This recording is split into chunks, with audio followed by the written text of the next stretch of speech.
De 38-jarige Heid is in twee zwanen van 16 en jongetje zo'n verantwoordelijk wezen voor de dier van de dragster Johannes Haanstra, beter bekend als Hanny. Dat gebeurde al een jaar op een simmerseizoen begin september 2011. De beide broeren fietsen bij het huis van het slachtofferdeel, wat een van de jongens omvalt met de fiets. Buurtbewoners die het boeten zitten leidt je muut. Daarna ontstaat een grote vechtpartij tussen beide kampen. Hanny Haanstra krijgt zulke harde klappen dat er 2 dagen later in het ziekenhuis ons zijn verwoning versteert. Een hoordeman rekt het slim verwoen ons in eigen. In de zaak van het overlijden van Johannes Haanstra is primair doodslag te lasten gelegd. Tot uiterst subsidiair openlijk geweldpleging. Daar wel deelname aan een vechterij, een aanval die het overlijden van Haanstra tot gevolg had.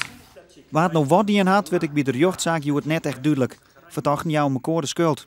Ik de 1600 zieden zo'n tjoege verklarings wie ze net in een dier dromen. Nee, ik denk dat dat ook het grote probleem in dit dossier is. Dat het niet duidelijk is wie nou wat gedaan heeft.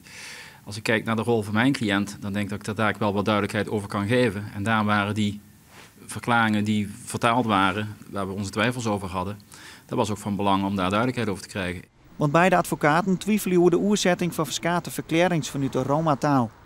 Ze doen dan ook het verzieken onder de jochter de zaak aan te houden.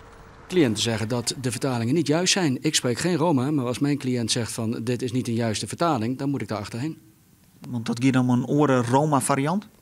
Ja, dat blijkt nu eigenlijk dat als de tolk heeft vanochtend op het laatst gezegd, ja, deze taal wat ik nu hoor is mijn specialiteit niet. Dus er schijnen specialiteiten binnen de Roma-taal te zijn.